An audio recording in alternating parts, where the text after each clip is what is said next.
श्री रवि जी हुड्डा, एक बार जोरदार तालियों से इसका गुरु नानक सेवा संघ समिति आपका ज्यादा कर्मठ और आपका सहयोग कम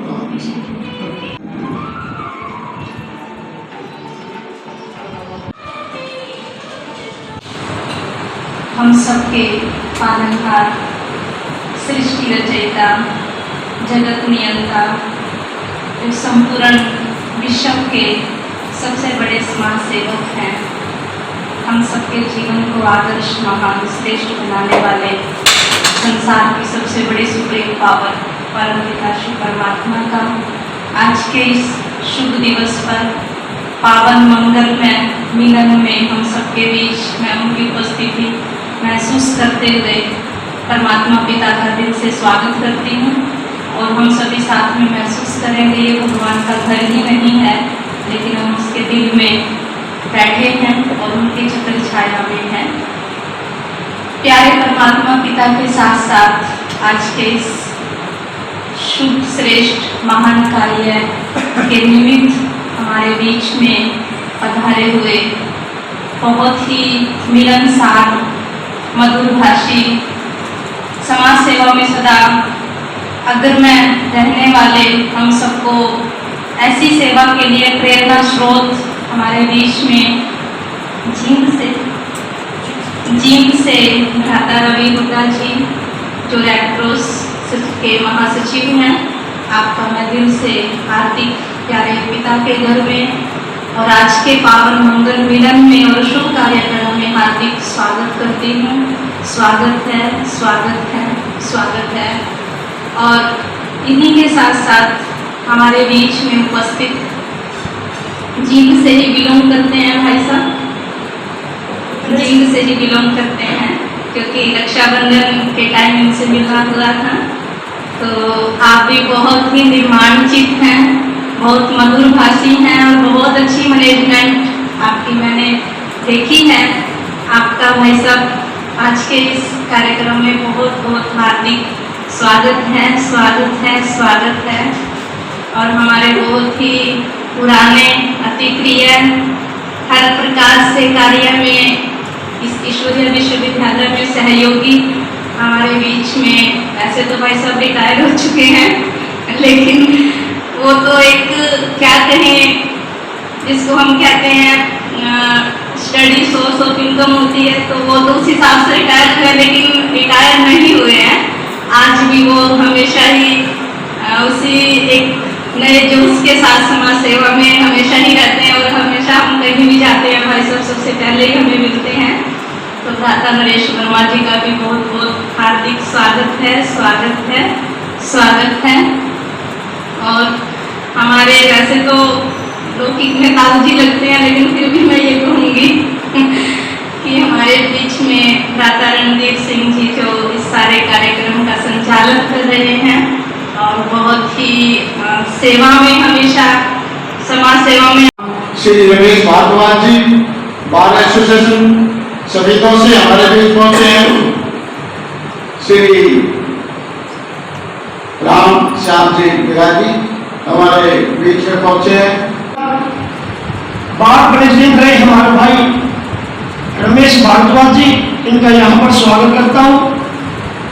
मंच संचालक माननीय मास्टर रणदीप सिंह जी हमारे बीच में, वरिष्ठ अधिवक्ता प्रमोद जागलान जी, सरपंच प्रमोद भारद्वाज भूसराना जी, हमारे भाई राजेश खरम जी अर्जुन से, बहुत ही बड़े जमींदार हमारे भाई समरपाल राणा जी, हमारे बीच में राम रतन एडवोकेट हमारे बीच में भोजन का यहाँ स्वागत। हमारे बीच में बहुत ही वरिष्ठ अधिवक्ता सुरेंद्र मान जी, बहुत ही बड़ी संस्था के जो संवाददाता हैं हमारे बीच में, हमारे भाई मुकेश वर्मा जी, इस कार्यक्रम के जो सहयोग करता है, दो भाई टेंट हाउस भाई संदीप कौशिक जी, हमारे बीच में हमारे पब्लिक हेल्थ के जो जेई हैं जसवीर जी, ये बहुत ही मैं दिल की तरह से हमारे सभी का हमारे बीच में टूटे दर्पण से से जोगिंदर बेनवाल जी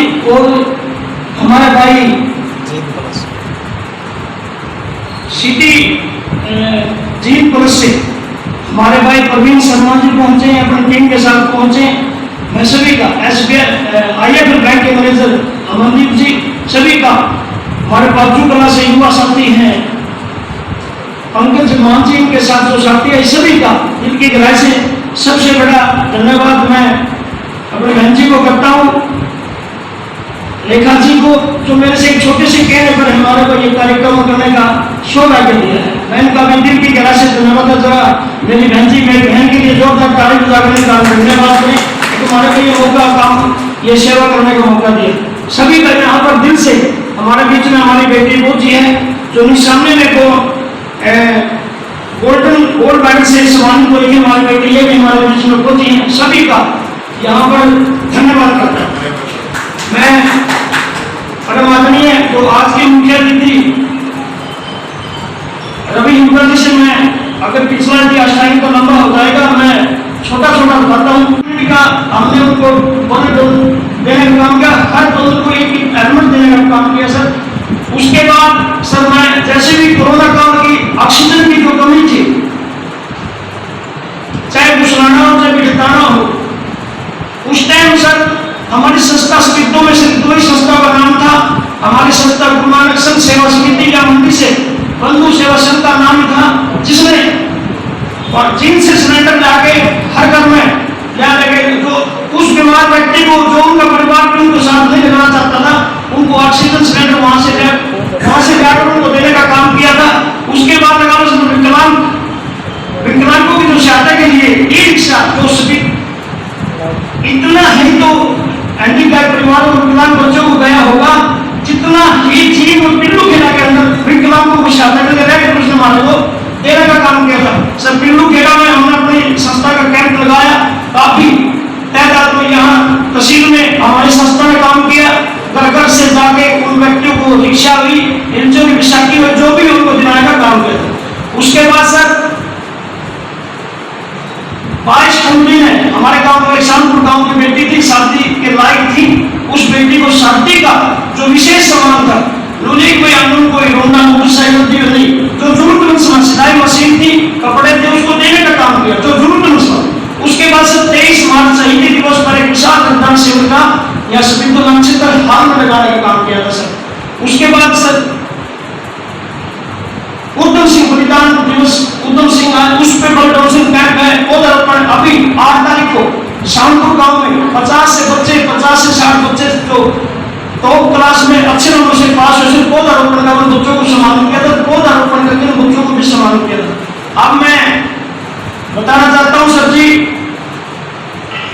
सभी मीडिया कर्मी बैठिए कि जब भी कोई 15 अगस्त या 26 जनवरी का प्रोग्राम होता तो SDM और BC सिर्फ पत्रकार को बुला के पूछते थे भी आप ऐसे बताओ क्वेश्चन क्या है अपने शहर के अंदर, खेलों में या पढ़ाई के क्षेत्र में या किसी भी क्षेत्र में अगर कोई बच्चा खेलना में, पढ़ाई में, किसी भी क्षेत्र में अगर अव्वल आए तो उसको सम्मानित करेंगे। सर हमारे डॉक्टर नरेश वर्मा जी बैठे हैं, इनसे सलाह दी जाती थी भी आप बताओ आपके स्कूल, आपके बलों से कौन सा बच्चा जो फर्स्ट सेकंड आया है, अच्छे नंबर लिए, उन बच्चों को सम्मानित करते थे। अब की बार हमने इस संस्था में 2 बच्चों के नाम दिया, जिसमें इस अभी 2 महीने के अंदर दो, एक की बेटी है, एक को बेटा, जिसने 2 गोल्ड मेडल हमारे संस्थों में जाकर दी थी। हमारी बेटी डिडवाड़ा से, हमारा बेटा बड़ौद गांव से। हमने सर यहाँ पर SDM ऑफिस में बच्चों का नाम दिया, अपना नाम नहीं था, कंपनी का नाम देता ताकि बच्चे और भी उत्साह हो सके। पहले तो सभी मेरे विशिष्ट साथियों को और गुरु नानक सेवा संघ को और श्यामलाल जी को बहुत दिल से बधाई और थैंक यू, जिन्होंने मेरे को इतना मान सम्मान दिया। और रेड क्रॉस के प्रति जो एक संदेश मैं देना चाह रहा था, वो पहले ही वर्मा जी ने अपने शब्दों से कहा। रेड क्रॉस एक ऐसी संस्था है जो कि एक डिजास्टर मैनेजमेंट सब्जेक्ट होता है, उसके प्लेटफॉर्म पे चलती है। प्रशासन में जो इनके प्रेसिडेंट हैं हमारे, वो डिप्टी कमिश्नर होते हैं जिले के। और रेड क्रॉस की असली ताकत जो है वो संस्थाएं ही होती हैं, NGOs, जैसे कि श्यामलाल जी हैं, गुरु नानक सेवा संघ हैं, और भी काफ़ी सारी हैं जिनमें एक्टिव हैं।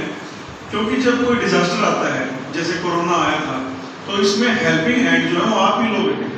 और हमारे तो जो आम जनता है वो जब लाइफ मेंबर बनती है रेड क्रॉस की, तो वही रेड क्रॉस की ताकत है, उन्हीं के थ्रू हम काम करते हैं।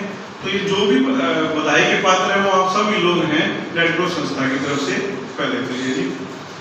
और दूसरी बात ये है कि हमारा मेन काम जो है ये है ब्लड डोनेशन कैंप लगाना, क्योंकि ब्लड एक ऐसी चीज़ है जिसे ना तो कंपनी बनाती, ना ही कोई मशीन बना सकती, ये तो एक इंसान ही इंसान को दे सकता है।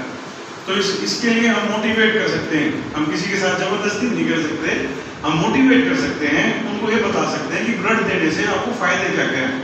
कई लोग पूछते हैं कि ब्लड देने से क्या फ़ायदे होते हैं। फ़ायदे आपके जो हार्ट की आर्टरीज हैं इनमें कभी ब्लॉकेज नहीं होती, जो आजकल सबसे बड़ा दिक्कत चल रही है हार्ट अटैक की, तो वो एक मतलब ये साइंटिफिकली प्रूव है कि जब आप ब्लड देते हैं तो इससे आपके जो नए सेल्स डेवलप होते हैं, आर्टरीज में जो ब्लॉकेज होती है वो खुलती है, क्योंकि आपका शरीर नया खून बनाता है, तो इससे कोई कमजोरी नहीं आती किसी प्रकार की। तो सबसे पहले तो मैं ये जो मेन मोटिव है रेड क्रॉस का ये है। उसके बाद जो भी डिजास्टर है उसके लिए हम वो काम करते हैं, फर्स्ट एड की ट्रेनिंग है, ज़्यादा ना कहते हुए भी सारी बातें बता ही चुके हैं हमारे लोग जो हैं। और मैं तो तहे दिल से धन्यवाद करूँगा कि मेरा इतना मतलब जो है श्यामलाल जी ने 3 दिन से पूरी कही कि मैं बहुत अच्छी तैयारी करके आप आई हैं, मैं बहुत खुश हुई थी। बहुत बहुत धन्यवाद आपका, तहे दिल से धन्यवाद। और ये तो मतलब मैं एक ब्लेसिंग कहूँगा कि इस तरह के श्यामलाल जी हैं, हमारी गुरु नानक सेवा संस्था है, ये चीज़ें आगे लेके आती हैं। एक तो प्रतिभाएं कई बार ज़मीन पे दबी रह जाती है, इन्हें कोई आगे नहीं लाता। अब जिन्होंने आपने जो मुझसे कहा, मैं जरूर एक बार डी साहब के पास जब भी गया तो मैं जरूर रिक्वेस्ट करूँगा आगे तक प्रशासन तक पहुँचाने की, बिल्कुल आपका प्रयास करेंगे।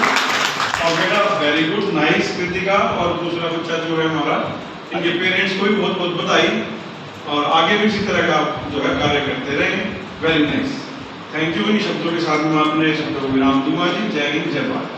साथ जुड़ चुके हैं रेड क्रॉस सोसाइटी के सचिव जो हैं रवि हुड्डा, यहाँ पर मुख्य अतिथि के तौर पर पहुंचे। आइए जानते हैं गुरु नानक सेवा संघ समिति ने जो पौधारोपण कार्यक्रम और सम्मान समारोह कार्यक्रम को लेकर उनको मुख्य अतिथि बनाया था, उनका क्या कहना है। सर, स्वागत है हमारे चैनल पर। थैंक यू जी। ये जो कार्यक्रम है ये गुरु नानक सेवा संघ की तरफ से रखा गया था, जो कि रेड क्रॉस के साथ एक पुरानी एनजीओ है, जुड़ी हुई है। कोरोना काल में भी बहुत ज़्यादा इन्होंने काम किया है रेड क्रॉस के साथ मिलके। और आज हम जो है हमारे प्रेसिडेंट डीसी साहब जो हैं डॉक्टर मनोज कुमार, उनकी गाइडेंस के अंडर हम पौधारोपण का कार्यक्रम कर रहे हैं ज़िले में हर जगह। और पोल्यूशन लेवल काफ़ी बढ़ चुका है, तो पौधारोपण कार्यक्रम एक ग्रीन एक उसके तौर पे हम बढ़ावा दे रहे हैं इस चीज़ को कि भाई प्लांटेशन को बढ़ावा देना चाहिए। जी, राजगोपुर सुरा के बाद आप यहाँ पर इस सीट पर पहुँचे हैं, सफ़ेद आकर कैसा लगा सर? सफ़ीदो आके जी बहुत ही अच्छा लगा। मेरा पहला प्रोग्राम था और गुरु नानक सेवा संघ की तरफ से आप सब लोगों की तरफ से बहुत मान सम्मान मिला, और ये बताने का अवसर प्राप्त हुआ कि रेड क्रॉस क्या क्या कार्य करती है, और आगे भी हम अपने ज़्यादा से ज़्यादा लाइफ मेंबर बना सकें रेड क्रॉस के। ये हमने आपको बताया, मतलब अच्छा लगा जी, बहुत अच्छा लगा। अभी स्टेज मंच संचालन कर रहे थे रणधीर सैनी जी, वो उनका कहना है कि जेआरसी को बहुत कम लोग जानते हैं, जो कि शॉर्ट फॉर्म है। कैसी ब्रिगेड तैयार करना चाह रही है जेआरसी? सर, जेआरसी इसमें 2 होती हैं रेड क्रॉस में। एक वाईआरसी होती है, यूथ रेड क्रॉस, जो कॉलेज लेवल पे होती है। एक जूनियर रेड क्रॉस होती है, जो कि स्कूल लेवल पे होती है। इससे हम अपने बच्चों को रेड क्रॉस में जोड़ते हैं और उनको एक्टिविटीज़ हमारी जो भी रेड क्रॉस की है वो बताते हैं। आगे भी रणधीर सिंह सैनी जो है पहले भी काफ़ी ब्रिगेड ऑफिसर रह चुके हैं हमारे यहाँ पे, तो आगे वो उनकी गाइडेंस के अंडर हम और बनाने की कोशिश करेंगे, इस तरह से बच्चों को जागरूक करेंगे। अगर किसी आम व्यक्ति का इसमें जुड़ने का कोई सिस्टम हो, क्या वो भी जुड़ सकता है? हाँ जी, बिल्कुल जुड़ सकता है। रेड क्रॉस से जो भी चाहे अपना लाइफ मेंबर बन सकता है। लाइफ मेंबर बन के वो रेड क्रॉस की एक्टिविटीज़ में पार्टिसिपेट कर सकता है, ब्लड डोनेशन कैंप्स ऑर्गेनाइज कर सकता है रेड क्रॉस के साथ मिलके, क्योंकि रेड क्रॉस जो भी ब्लड इकट्ठा करती है वो सिविल हॉस्पिटल में जाता है, सरकारी अस्पताल की टीम आती है, वो ब्लड लेती है। क्या मापदंड होते हैं सर? इसके मापदंड सर, वो जैसे हमारे ब्लड बैंक की जो कैपेसिटी होती है, जैसे सिविल हॉस्पिटल की हमारे यहाँ पे ऑलमोस्ट 700 तक की है, तो उस हिसाब से उनकी डिमांड आती है, और उस हिसाब से हम अपनी एनजीओ से या उनको मोटिवेट करके बच्चों को हम कैंप लगवाते हैं ब्लड डोनेशन के, और फर्स्ट एड की ट्रेनिंग करवाते हैं। आपने जिक्र किया है डिजास्टर का, कि एक महामारी के लिए आप एक काम वो लेके आते हैं, उसके अगर आगे भविष्य में इस चीज़ की कोई घटना फिर घटती है तो रेड क्रॉस का क्या पहला कदम क्या रहेगा? हाँ जी, एक्चुअली डिजास्टर मैनेजमेंट का मैंने जिक्र किया, जो कि रेड क्रॉस जिस प्लेटफॉर्म पे काम करती है पूरे वर्ल्ड में करती है। तो इसमें जैसे कोरोना आया था, तो कोरोना के में जैसे रेड क्रॉस की जो और संस्थाएं जुड़ी हुई हैं, जैसे कि श्यामलाल जी की ये गुरु नानक सेवा संघ है, और भी काफ़ी सारी हैं, तो ये जुड़ी हुई हैं इन्हीं के थ्रू हमने लोगों के पास गए थे, क्योंकि मैन पावर की फिर कोई शॉर्टेज नहीं रहती और प्रेरणा का स्रोत बनते हैं यही व्यक्ति जो रेड क्रॉस से जुड़ जाते हैं। हम तो हैं ही, हम तो कोशिश करते हैं कि जहाँ लोगों को जोड़ें, समाज सेवा से जोड़ें। दिव्यांगों के लिए कैंप लगाए जाते हैं लेकिन उनका परमानेंटली कोई समाधान नहीं हो पाता, उसको लेकर क्या कहें? दिव्यांगों के लिए जी ऐसा है कि इसके लिए जो है एलिम्को है एक पूरे जो गवर्नमेंट ऑफ इंडिया की संस्था है, वो हमारे प्रशासन के थ्रू रेड क्रॉस के थ्रू कैंप लगाती है। और अभी फिलहाल यही चल रहा है कि हम कोशिश कर रहे हैं कि साल में 2 कैंप लगे एटलीस्ट। तो उसमें यह है कि हम पहले तो वो आते हैं हर जिले में जाके, ब्लॉकों में जाके उनके मापदंड के हिसाब से अपना रिकॉर्ड बनाते हैं और उसके बाद फिर वो आके अपने वो यूटेंसिल्स बांटते हैं। ये है जी। किस तरह के इंस्ट्रूमेंट दिए जाते हैं सर? इसमें जी व्हील चेयर दी जाती हैं और जो बैसाखी होती हैं वो दी जाती हैं, कानों की मशीन दी जाती हैं, इस तरीके से ये सब दिए जाते हैं। और भी काफ़ी 1-2 आइटम और हैं जो आगे पकड़ के इसको क्या बोलते हैं, शायद बैसाखी बोलते हैं, वो भी एक तरह की। जी। हाँ जी, वो सब व्हील चेयर, ट्राईसाइकिल ये सब बांटा जाता है। सर सफेदोवासियों को क्या संदेश देना चाहिए? सफेदोवासियों को तो जी मैं सिर्फ धन्यवाद दूंगा सबसे पहले तो, कि उन्होंने मेरा इतना, हमारी रेड क्रॉस संस्था को इतना मान सम्मान दिया और आगे भी हमसे जुड़े रहें। यही मेरा बस उनसे एक वो अनुरोध है कि आगे भी हमसे ऐसे ही जुड़े रहें। बहुत बहुत धन्यवाद Thank you so much. Sir Hooda साहब। है उनके मैनेजर जुड़ चुके हैं विक्रम सिंह, उनसे भी जानते हैं कि आज की रूपरेखा को लेकर उनका क्या कहना है। ये क्योंकि पर्यावरण बहुत जरूरी है, अगर इंसान को रहना है तो पर्यावरण का ध्यान रखना पड़ेगा और उसके साथ मिलकर ही रहना पड़ेगा। जी। तो आज के प्रोग्राम का सार यही था। आपने एक जिक्र किया था एसबीआई बैंक के जो सरकार की स्कीमें आती हैं तो आम जन तक बहुत धक्के खाने पड़ते हैं। कई बार क्या होता है जिस सीट पे कोई बैठा हो उसकी बातों को सुना नहीं जाता, उसको लेकर आपकी ब्रांच क्या करने वाली है? उसके लिए हम पूरी कोशिश कर रहे हैं, जो कुछ सिस्टम में भी टेक्निकल इश्यू आते हैं उसको जल्दी से जल्दी रिजोल्व करने की कोशिश कर रहे हैं और जल्दी से जल्दी जो भी आता है उसका काम पूरी करने की हमारी कोशिश है। और ऊपर से भी हम जो भी इश्यूज हैं उनको बार बार रेज करते हैं ताकि आगे से कोई प्रॉब्लम ना आए, जो एक बार आए रिपीट ना हो दोबारा। ये हमारा इसमें पूरी कोशिश है। डिजिटल प्लेटफॉर्म जितना बढ़ रहा है उतने फ्रॉड भी हो रहे हैं, उसको रोकने के लिए क्या करना चाहिए? जो डिजिटल प्लेटफॉर्म जो बढ़ रहा है सर, हमारी ऐप भी है जो योनो ऐप है, जो इंटरनेट बैंकिंग ऐप है, उस पर हम बहुत सारी चीज़ें कर सकते हैं, ऑलमोस्ट सारी बैंकिंग ही कर सकते हैं। तो उसको रोकने के लिए बैंक बहुत ज़्यादा कदम उठाता है, जैसे कि एटीएम में अब OTP आने लगा है, कैश निकालोगे तो OTP आएगा, तो जिसका पास OTP आएगा मोबाइल होगा वही अपना कैश निकाल सकता है। इस तरह के बहुत सारे कदम बढ़ाए जा रहे हैं आजकल। एसबीआई ने सबसे ज्यादा पहल यही की है कि एटीएम ओटीपी दिया जाए। हाँ जी, OTP, ताकि फ्रॉड कम से कम हो। और यही मेरी रिक्वेस्ट है जो हमारे कस्टमर्स हैं कि वो अपना पासवर्ड और जो OTP या फिर पिन होता है ना, किसी के साथ शेयर ना करें। बहुत बहुत thank you sir. Thank you so